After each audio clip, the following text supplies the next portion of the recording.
माँ गंगा के किनारे बसी भगवान शिव की सबसे प्रिय नगरी काशी, जिसको वाराणसी और बनारस के नाम से जाना जाता है। काशी वह पवित्र एहसास है जहाँ पर गंगा की लहरें आध्यात्मिकता से मिलती हैं। काशी भगवान शिव के त्रिशूल पर बसी वह अविनाशी नगरी है जहाँ पर मृत्यु भी एक त्योहार है। इसलिए काशी को मोक्ष की नगरी भी कहा जाता है। काशी दुनिया के सबसे पुराने जीवित शहरों में से भी एक है, जो अपनी आध्यात्मिकता, गंगा घाटों की अनूठी सांस्कृतिक विरासत के लिए पूरी दुनिया में प्रसिद्ध है। और आज भी यहाँ की अदृश्य शक्तियाँ महादेव के काशी में होने का आभास कराती हैं। यही कारण है कि प्रतिवर्ष गोवा, कश्मीर और हिमाचल से भी कहीं ज्यादा श्रद्धालु काशी पहुँचते हैं और यहाँ की अदृश्य आध्यात्मिक शक्तियों को महसूस करते हैं। तो दोस्तों, आज मैं आपको काशी की इस अद्भुत और पवित्र यात्रा पर लेकर चलूंगा। आज आप हमारे साथ वर्चुअली काशी की अदृश्य शक्तियों को महसूस करेंगे। अगर आप भी काशी जाने का प्लान कर रहे हैं तो ये वीडियो आपके लिए बहुत ज्यादा उपयोगी है, क्योंकि इस वीडियो में काशी वाराणसी की यात्रा से जुड़ी पूरी जानकारी दी गई है। अगर आप 2026 या फिर बाद में कभी भी यात्रा करते हैं, अगर आप हमारी वीडियो देखकर जाते हैं तो आपको बिल्कुल भी परेशानी नहीं होगी। वीडियो में सभी महत्वपूर्ण जानकारी दी गई है, जैसे वाराणसी आप कैसे पहुँच सकते हैं, वाराणसी में काशी विश्वनाथ मंदिर में दर्शन करने का क्या प्रोसीजर है, मुख्य मंदिर के अलावा और कहाँ कहाँ आप घूमने के लिए जा सकते हैं, खाने पीने की क्या फैसिलिटी है, सबसे अच्छा समय और कितने दिन का ट्रिप आपको बनाना चाहिए, रुकने के लिए बेस्ट लोकेशन मैं आपको बताऊंगा, और काशी घूमने के लिए आपका क्या माध्यम रहेगा, ऑटो रिक्शा, बैटरी रिक्शा या फिर टैक्सी, बेस्ट माध्यम मैं आपको बताने वाला हूँ। काशी के अलावा भी अगर आप कहीं आसपास घूमना चाहते हैं उसके बारे में मैं आपको जानकारी दूंगा। और वीडियो के लास्ट में सबसे महत्वपूर्ण जानकारी आपको देने वाला हूँ, बजट की। प्रति व्यक्ति खर्चा कितना आता है काशी की इस यात्रा में। तो दोस्तों, वीडियो बहुत महत्वपूर्ण है, इन्फॉर्मेटिव है। वीडियो को बिना स्किप किए हुए बिल्कुल अंत तक जरूर देखना। और ऐसे ही धार्मिक स्थानों की बजट ट्रैवल करने के लिए, इन्फॉर्मेटिव वीडियोस देखने के लिए हमारे चैनल को जरूर सब्सक्राइब कर लें और बेल आइकन दबा दें। चलिए दोस्तों, देर न करते हुए वीडियो करते हैं शुरू। सबसे पहले जान लेते हैं आप वाराणसी कैसे पहुंच सकते हैं। वाराणसी आप तीनों माध्यम, by train, by flight, by bus आसानी के साथ पहुंच सकते हैं, क्योंकि तीनों की कनेक्टिविटी बहुत ज्यादा अच्छी है। अगर वाराणसी यात्रा के लिए सबसे सुगम और सबसे सस्ते माध्यम की बात करूं तो वो है ट्रेन। वाराणसी में दो मुख्य रेलवे स्टेशन हैं, एक वाराणसी जंक्शन, दूसरा है बनारस स्टेशन। वाराणसी के ये दोनों ही रेलवे स्टेशन भारत के सभी शहरों से बड़ी अच्छी तरह से कनेक्टेड है। आपको भारत के लगभग सभी शहरों से यहाँ के लिए डायरेक्ट ट्रेन मिल जाएगी। वाराणसी के इन दोनों ही रेलवे स्टेशन से काशी विश्वनाथ मंदिर की जो दूरी है वो पड़ती है 5 किलोमीटर, और दोनों ही स्टेशन के बाहर से ही आपको ई रिक्शा, ऑटो या फिर ई बस की फैसिलिटी मिल जाती है, जिसमें शेयरिंग किराया मात्र 20 रुपए प्रति व्यक्ति होता है। अगर आप पर्सनल ऑटो या फिर ई रिक्शा हायर करना चाहते हैं तो उसके लिए आपको 100 रुपए या 150 रुपए देने होंगे। अगर बात फ्लाइट की जाए तो वाराणसी में जो एयरपोर्ट है लाल बहादुर शास्त्री, वो मंदिर से लगभग 26 किलोमीटर की दूरी पर स्थित है। आप अपने शहर से डायरेक्ट फ्लाइट लेकर भी वाराणसी के लाल बहादुर शास्त्री एयरपोर्ट तक भी पहुंच सकते हैं, क्योंकि ये एयरपोर्ट भी भारत के सभी बड़े शहरों से अच्छी तरह से कनेक्टेड है। एयरपोर्ट से मंदिर तक जाने के लिए आपको ई बस या फिर टैक्सी और कैब की फैसिलिटी मिल जाती है। इसका शेयरिंग किराया 60 से 70 रुपए होता है, जबकि अगर आप पर्सनल टैक्सी हायर करना चाहते हैं तो उसके लिए आपको 500 या 600 रुपए देने होंगे। यहाँ पर ओला, यूबर और रैपिडो अच्छी तरीके से काम करता है। अगर आप ऑनलाइन बुकिंग करके जाना चाहते हैं तो आप जा सकते हैं, वो भी बहुत सस्ता माध्यम आपके लिए पड़ेगा। अगर बात बस फैसिलिटी की जाए तो भारत के सभी प्रमुख शहरों से वाराणसी के लिए डायरेक्ट बस सर्विस मिलती है। इसके अलावा बहुत सी ट्रैवल एजेंसियां हैं जो वीकली और डेली ट्रिप्स वाराणसी के लिए देती हैं। आप बस में टिकट बुक कराकर भी डायरेक्टली आसानी के साथ वाराणसी तक पहुंच जाएंगे। अगर आप अपनी कार या फिर बाइक से वाराणसी आना चाहते हैं तो रोड कंडीशंस, कनेक्टिविटी काफी अच्छी है, आसानी के साथ आप वाराणसी तक पहुंच जाएंगे। साथ ही शहर के अंदर मंदिर के आसपास बहुत सी प्राइवेट पार्किंग बनाई गई है, जहां पर आप अपनी गाड़ी पार्क कर सकते हैं। वैसे कुछ होटल्स के साथ आपको पार्किंग फैसिलिटी मिलती है, आप उसका भी लाभ उठा सकते हैं। दोस्तों, आप अपनी इच्छा अनुसार किसी भी एक माध्यम से वाराणसी तक पहुंच जाएंगे। चलिए दोस्तों, अभी बात कर लेते हैं वाराणसी पहुंचने के बाद रुकने की व्यवस्था की। दोस्तों, काशी में आपको एक रात रुकने की व्यवस्था जरूर करनी होगी, क्योंकि काशी को एक दिन में घूमना बहुत ज्यादा इम्पॉसिबल है। वैसे अगर आप काशी को महसूस करना चाहते हैं और अच्छे से घूमना चाहते हैं तो आपको एक हफ्ते का समय भी कम पड़ जाएगा। तो दोस्तों, आज की इस वीडियो में मैं आपको 1 नाइट 2 डेज का प्लान बता रहा हूँ। आप एक रात काशी में रुककर भी 2 दिन में आराम से घूम सकते हैं। चलिए दोस्तों, होटल धर्मशाला की बात की जाए तो आपको पूरे शहर में हर जगह हर बजट के होटल और धर्मशाला आपको मिल जाएंगे। लेकिन आज की इस वीडियो में आपको एक ऐसी प्रीमियम जगह बताने वाला हूँ जहाँ पर अगर आप रुकेंगे तो मैक्सिमम मंदिर और घाट वॉकिंग डिस्टेंस पर ही मिल जाएंगे। मैं आपसे बात कर रहा हूँ वाराणसी के गौंदलिया चौराहे के बारे में, जिसको गिरजाघर चौराहे के नाम से भी जाना जाता है। यह स्थान रुकने के लिए सबसे बेस्ट लोकेशन है, क्योंकि इस स्थान पर होटल धर्मशालाओं की कोई कमी नहीं है। हर बजट का होटल, हर बजट की धर्मशाला आपको यहाँ पर मिल जाएगी।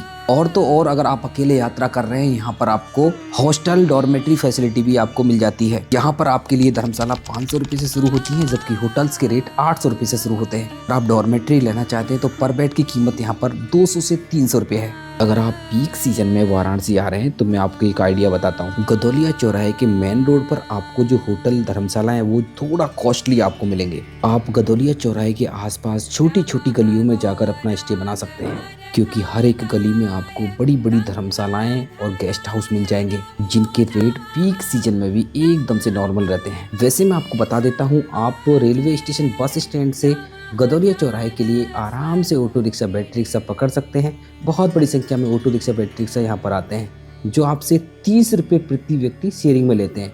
अगर आप पर्सनल हायर करना चाहते हैं तो 100 से 150 रुपये वो लेते हैं। तो दोस्तों, इस प्रकार से आप काशी की इस प्राइम लोकेशन पर रुकने की व्यवस्था कर लेंगे। तो चलिए दोस्तों, अभी मैं आपको काशी घूमने तथा दर्शन करने का सबसे आसान तरीका बताने वाला हूँ। सबसे पहले आपको सुबह सुबह काशी के किसी एक पवित्र घाट पर पहुँच जाना है। वहाँ पर माँ गंगा के जल में स्नान करके माँ गंगा से आशीर्वाद प्राप्त करेंगे। अभी हम माँ गंगा के इस पवित्र जल में स्नान करने के बाद काशी विश्वनाथ मंदिर में दर्शन करने के लिए जाना है, जो कि भगवान शिव के 12 ज्योतिर्लिंग में से एक है। काशी में कॉरिडोर बनने के बाद मंदिर में दर्शन करने के लिए कुल 4 गेट बनाए गए हैं। गेट नंबर 1 ललिता घाट के पास है, गेट नंबर 2 विश्वनाथ गली में है, गेट नंबर 3 गदौलिया चौराहे के पास, जबकि गेट नंबर 4 अन्नपूर्णा मंदिर के पास बना हुआ है। आप अपनी इच्छा अनुसार किसी भी गेट से प्रवेश करके दर्शन करने के लिए जा सकते हैं। नॉर्मल समय में दर्शन करने के लिए लगभग 1 घंटे का समय लगता है, जबकि मार्च से लेकर सावन के महीने तक अगर आप आ रहे हैं तो आपको 3 से 4 घंटे का लंबा समय लग सकता है, क्योंकि ये समय काशी घूमने का सबसे पीक टाइम होता है। सबसे ज़्यादा श्रद्धालु इस टाइम में पहुँचते हैं। वैसे मैं आपको बता दूं, अगर आप गेट नंबर 4 से दर्शन के लिए पीक टाइम में भी जाते हैं तो आपको बहुत कम भीड़ मिलती है और आप आराम से लगभग आधा घंटे या 1 घंटे में दर्शन करके बाहर आ जाते हैं। वैसे मुख्य मंदिर के अंदर mobile, electronic device, smart watch या फिर किसी भी प्रकार का बैग और सामान ले जाना बिल्कुल भी अलाउड नहीं है। जब आप कॉरिडोर के अंदर प्रवेश करेंगे तो कॉरिडोर के बाहर बहुत सी प्रसाद की दुकानें आपको मिल जाएंगी, जिनके पास अच्छी लॉकर फैसिलिटी रहती है। ये सभी प्रसाद की दुकान वाले आपसे सामान रखने तथा जूता चप्पल रखने के लिए फोर्स करेंगे, लेकिन मैं आपको एक एडवाइस करना चाहता हूँ कि आप अपना सामान और जूता चप्पल कॉरिडोर के अंदर निःशुल्क लॉकर में ही रखें, क्योंकि अगर आप इन दुकान वालों पर अपना सामान रखते हैं तो आपको इनसे प्रसाद लेना होगा, जो कि बहुत ज़्यादा कॉस्टली रहता है, ओवर रेटेड रहता है। तो आप प्रसाद किसी भी नॉर्मल दुकान से ले लें और अपना जितना भी सामान है, मोबाइल है, इलेक्ट्रॉनिक सामान है या फिर बैग है, अंदर जो निःशुल्क लॉकर है उसमें रखें। तो ये बेस्ट ऑप्शन आपके लिए होने वाला है और सुरक्षित ऑप्शन भी आपके लिए रहने वाला है। तो दोस्तों, इस प्रकार से आप हर हर महादेव का जयकारा लगाते हुए मुख्य मंदिर में प्रवेश करेंगे और मुख्य मंदिर में महादेव का आशीर्वाद लेंगे, दर्शन करेंगे और जलाभिषेक करेंगे। तो दोस्तों, गेट नंबर 4 से भी आपको दर्शन करने में लगभग 1 घंटे का समय लगेगा। अगर मंदिर के अंदर भीड़ ज्यादा है और आप जल्दी दर्शन करना चाहते हैं तो आप शीघ्र दर्शन काउंटर से 300 रुपये की पर्ची कटाकर 15 से 20 मिनट में दर्शन कर लेंगे। शीघ्र दर्शन काउंटर कॉरिडोर के अंदर चारों गेट के बाहर अलग अलग काउंटर्स बनाए गए हैं। अगर आपके साथ सीनियर सिटीजन है या फिर हैंडीकैप्ड है तो गदौलिया चौराहा या फिर शीघ्र दर्शन काउंटर से आपको व्हील चेयर फैसिलिटी मिल जाती है, जिसके चार्जेस 300 रुपये से लेकर 500 रुपये के बीच में रहते हैं। तो दोस्तों, इस प्रकार से आप काशी विश्वनाथ के पवित्र मंदिर में दर्शन कर लेंगे। तो दोस्तों, काशी के इस प्रमुख मंदिर में दर्शन करने के बाद अभी बात करते हैं आपको और कहां कहां दर्शन करने के लिए जाना चाहिए। वैसे काशी को मंदिरों और घाटों का शहर कहा जाता है। यहाँ पर हजारों की संख्या में मंदिर हैं, तो वहीं 7 किलोमीटर की दूरी पर फैले 85 घाट। अभी हम यहाँ से सीधे चलेंगे काल भैरव मंदिर में दर्शन करने के लिए। गेट नंबर 4 से बाहर आने के बाद आपको काल भैरव मंदिर जाने के लिए बैटरी रिक्शा मिल जाते हैं, जो 20-20 रुपये लेते हैं और काल भैरव मंदिर के बाहर आपको ड्रॉप कर देंगे। उसके बाद छोटी छोटी गलियों से होकर आप पहुंच जाएंगे काल भैरव के पवित्र मंदिर। वैसे काल भैरव मंदिर तक जाने के लिए दूसरा ऑप्शन भी आपको मिल जाता है। आप काशी की कुंज गलियों से होते हुए भी काल भैरव मंदिर तक पहुंच सकते हैं। कहा जाता है कि काशी आने वाले सभी श्रद्धालुओं की यात्रा काल भैरव मंदिर में दर्शन करने के बाद ही पूरी होती है। आप मंदिर की लाइन में लगकर काल भैरव के दर्शन कर लेंगे। मुख्य मंदिर में काला धागा बांधा जाता है तथा तेल भी चढ़ाया जाता है। मुख्य मंदिर के अंदर वीडियोग्राफी, फोटोग्राफी बिल्कुल भी अलाउड नहीं है। तो दोस्तों, इस प्रकार से हम काल भैरव के दर्शन करने के बाद मंदिर से बाहर आ जाएंगे और कुंज गलियों से निकलकर मुख्य रास्ते पर पहुंच जाएंगे। मुख्य रास्ते से ई रिक्शा पकड़कर सीधे पहुंच जाएंगे राजघाट, जिसके लिए आपको 10 रुपए देने होंगे। राजघाट के बगल में ही है काशी का सबसे प्रसिद्ध नमो घाट। नमो घाट वाराणसी का सबसे आधुनिक घाट है, जो कि पहले खिड़किया घाट के नाम से जाना जाता था। यह घाट यहाँ की बनावट और यहाँ की सुविधाओं के लिए वाराणसी आने वाले सभी श्रद्धालुओं के बीच आकर्षण का केंद्र है। ये घाट बेहद खूबसूरत है। यहाँ पर आप करीब 1 घंटे तक रुकिए, यहाँ की सुंदरता को देखिए, फोटोग्राफी कराइए। बच्चे बड़े सभी के लिए यहाँ पर अनेक एक्टिविटीज देखने के लिए मिलती हैं। यह घाट 2023 में पूरा बनकर तैयार हुआ था। यह घाट इतना आधुनिक है, यहाँ पर एक हेलीपैड भी बनाया गया है। बड़े बड़े क्रूज नाव स्टेशन यहाँ पर हैं तथा यहीं से नाव तथा क्रूज में CNG सप्लाई की जाती है। सचमुच नमो घाट पर घूमकर आपको बहुत अच्छा लगेगा। अगर आप वाराणसी की यात्रा पर आ रहे हैं, नमो घाट को भी अपनी लिस्ट में जरूर रखें और यहाँ पर आप जरूर घूमने के लिए जाएं। तो दोस्तों, अभी आप राजघाट से निकलकर बैटरी रिक्शा पकड़ के 20-20 रुपए देकर आप वापस से काशी विश्वनाथ मंदिर के गेट नंबर 4 के पास पहुंच जाएंगे और यहाँ से कुंज गलियों से होते हुए आप पहुंच जाएंगे अपनी अगली डेस्टिनेशन, जो कि है अन्नपूर्णा मंदिर। अन्नपूर्णा मंदिर के अंदर आप माँ अन्नपूर्णा के दिव्य दर्शन करेंगे और मंदिर के अंदर ही एक अन्नपूर्णा रसोई भी चलाई जाती है, जहाँ पर आप प्रसाद ग्रहण कर सकते हैं। आपको बहुत अच्छा लगेगा। अन्नपूर्णा मंदिर से ही वॉकिंग डिस्टेंस पर ही है श्री विशालाक्षी माता मंदिर। आप विशालाक्षी मंदिर में दर्शन करेंगे और माता रानी का आशीर्वाद भी प्राप्त कर लेंगे। विशालाक्षी माता का मंदिर एक शक्तिपीठ मंदिर है, जो कि वाराणसी का एक प्रसिद्ध मंदिर है। अभी हम विशालाक्षी मंदिर से निकलकर कुंज गलियों से होते हुए काशी विश्वनाथ कॉरिडोर के पास ललिता घाट पर पहुंच जाएंगे। ललिता घाट पर आप नेपाली मंदिर और पशुपतिनाथ मंदिर के दिव्य दर्शन करेंगे। ललिता घाट से मुख्य रास्ता बंद कर दिया गया है। अभी आपको नेपाली मंदिर और पशुपतिनाथ मंदिर में दर्शन करने के लिए विश्वनाथ कॉरिडोर से ही होकर जाना होगा। नेपाली मंदिर में दर्शन करके आपको बहुत अच्छा लगेगा, क्योंकि यह पूरा मंदिर लकड़ियों से बना हुआ है और लकड़ियों के ऊपर सुंदर सुंदर आकृतियां उकेरी गई हैं। तो दोस्तों, इस प्रकार से आप मंदिरों में दर्शन करके वापस से घाट पर आ जाएंगे और इन सभी स्थानों को घूमते घूमते आपको लगभग शाम के 3 या 4 बज जाएंगे। जैसा कि आप जानते हैं, काशी यहाँ के प्राचीन घाटों और मंदिरों के लिए प्रसिद्ध है। अभी हम काशी के पवित्र घाटों को घूमेंगे। अगर इन सभी घाटों को पैदल घूमें तो कम से कम 1 दिन का समय पूरा चाहिए, लेकिन काशी के इन सभी प्राचीन घाटों को घूमने का एक आसान माध्यम भी है, जो कि है नौका विहार। आप नौका विहार के माध्यम से सभी घाटों को घूम सकते हैं। और खास बात तो यह है, काशी के जितने भी घाट हैं, सभी घाटों से आपको शेयरिंग बोट मिल जाती है, जो कि 100 रुपये प्रति व्यक्ति लेते हैं और 1 घंटे में सभी घाटों को घुमाकर वापस आपको उसी घाट पर छोड़ देते हैं। अगर आप पर्सनल बोट लेना चाहते हैं तो उसके लिए आपको 800 से 900 रुपये देने होंगे। अगर आप नमो घाट तक पर्सनल बोट हायर करना चाहते हैं तो उसके लिए आपको 1200 से 1500 रुपये खर्च करने होंगे। जब हम नाव के माध्यम से इन सभी घाटों को घूमते हैं तो जो नाविक होता है ना, वो एक गाइड का काम भी करता है। सभी घाटों के प्राचीन इतिहास और पुरानी कहानियां बताते हुए आगे चलता है। इनमें प्रमुख घाट हैं हरिश्चंद्र घाट, अस्सी घाट, केदार घाट, राजा घाट, मणिकर्णिका घाट, पांचाल घाट, ललिता घाट, मीर घाट और इसके अलावा भी अनेक घाट हैं, जिसके आपको नौका विहार के माध्यम से दर्शन हो जाएंगे। नौका विहार का ये अनुभव सचमुच आपके जीवन का सबसे अद्भुत अनुभव होगा।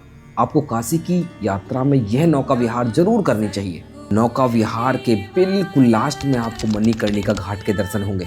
यह वही घाट है जहाँ पर 24 घंटे अंतिम संस्कार होते रहते हैं और प्रतिदिन सैकड़ों की संख्या में अंतिम संस्कार किए जाते हैं। इस घाट के बारे में कहा जाता है कि मणिकर्णिका घाट पर ही मृत व्यक्ति के कान में स्वयं महादेव तारक मंत्र बोलते हैं, जिससे इंसान जीवन मरण के चक्र से मुक्त हो जाता है। इसी शमशान की राख से ही काशी विश्वनाथ मंदिर में भस्म आरती की जाती है और इसी घाट के शमशान में मसान होली भी खेली जाती है। तो दोस्तों, इस प्रकार से आप सभी घाटों के दर्शन करने के बाद वापस से ललिता घाट पर पहुंच जाएंगे। अभी हम ललिता घाट से चलेंगे काशी के प्रसिद्ध 10 अश्वमेध घाट पर, जहां पर विश्व प्रसिद्ध गंगा आरती होती है। सर्दियों के समय यह आरती शाम को 6:30 बजे और गर्मियों में लगभग शाम को 7:30 बजे होती है। यहाँ की गंगा आरती आप जरूर देखें।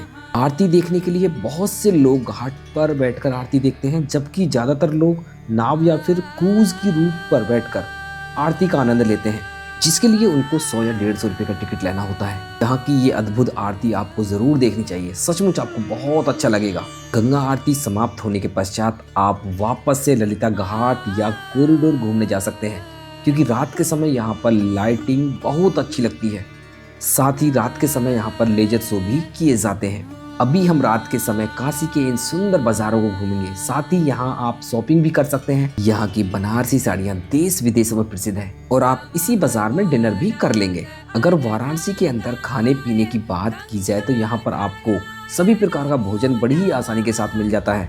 यहाँ के बाजारों और गदलिया चौराहे के आसपास आपको अनेक रेस्टोरेंट मिल जाएंगे, जहाँ पर आपको 100 से 150 रुपये में अच्छा भरपेट भोजन मिल जाता है। वैसे वाराणसी के स्ट्रीट फूड भी बहुत फेमस है, आप यहाँ के स्ट्रीट फूडों को भी इंजॉय कर सकते हैं। यहाँ पर भोजन करने के बाद आप रात को रेस्ट करेंगे। अगले दिन हम वाराणसी के बचे हुए मंदिरों को घूमेंगे।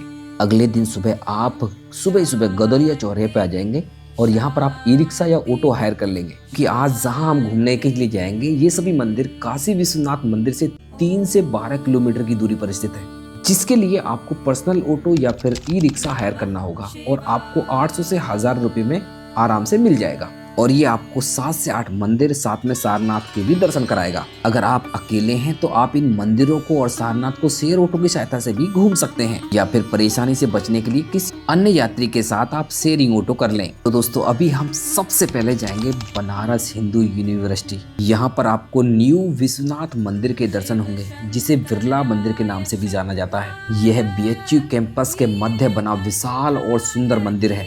इस भव्य मंदिर के मुख्य गर्भगृह में आपको महादेव के दिव्य दर्शन होंगे।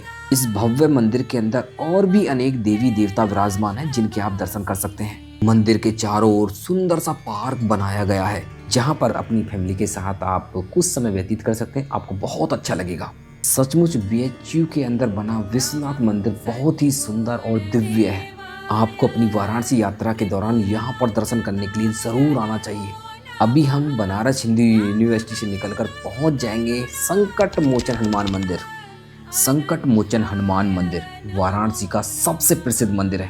यह वाराणसी का पवित्र और दिव्य स्थान है। मुख्य मंदिर के अंदर बैग, मोबाइल, इलेक्ट्रॉनिक डिवाइस ले जाना बिल्कुल भी अलाउड नहीं है।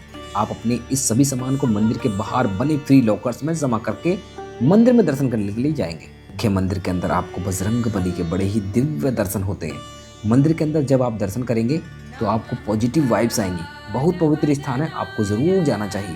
संकट मोचन हनुमान मंदिर के दर्शन करने के बाद हम सीधे पहुंच जाएंगे त्रिदेव मंदिर। यह मंदिर बहुत ही सुंदर बना हुआ है। त्रिदेव मंदिर के अंदर आप जाकर भगवान का आशीर्वाद प्राप्त करेंगे और प्राप्त करने के बाद आप यहाँ से निकलकर सीधे पहुंच जाएंगे तुलसी मानस मंदिर।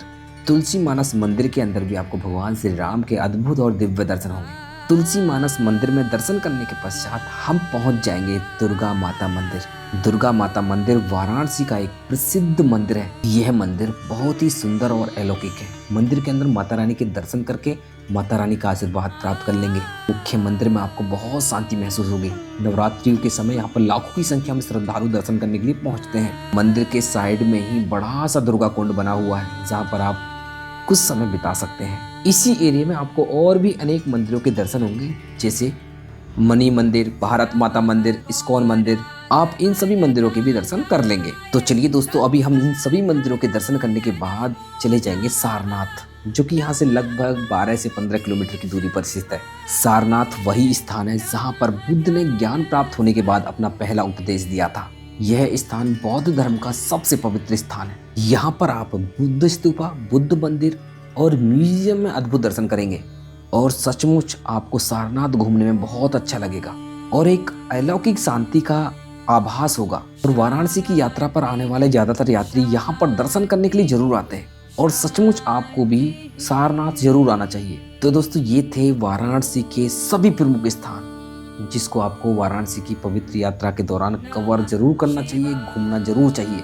चलिए दोस्तों, अभी बात कर लेते हैं बेस्ट टाइम की कि वाराणसी घूमने का सबसे अच्छा समय कौन सा होता है। दोस्तों, वैसे तो वाराणसी 12 के 12 महीने यात्री आते ही रहते हैं, तो मैं आपको बता दूं बेस्ट टाइम कौन सा होता है। आप अपनी इच्छा अनुसार कभी भी वाराणसी की यात्रा कर सकते हैं।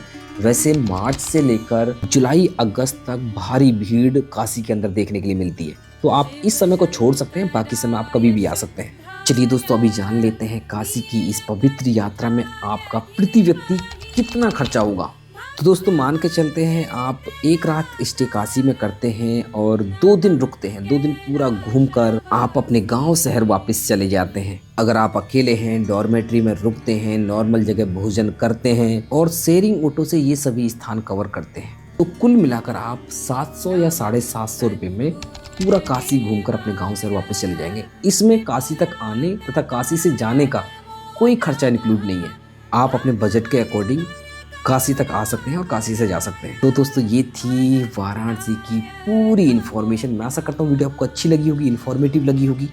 अच्छी और इन्फॉर्मेटिव लगी हो तो वीडियो को लाइक कर दें, शेयर कर दें। अगर आपको कोई भी प्रश्न है तो कमेंट कर देना, उसका रिप्लाई हम जरूर करेंगे। और ऐसी ही धार्मिक स्थानों से जुड़ी वीडियोस देखने के लिए हमारे चैनल को सब्सक्राइब कर दें और बेल आइकन दबा दें।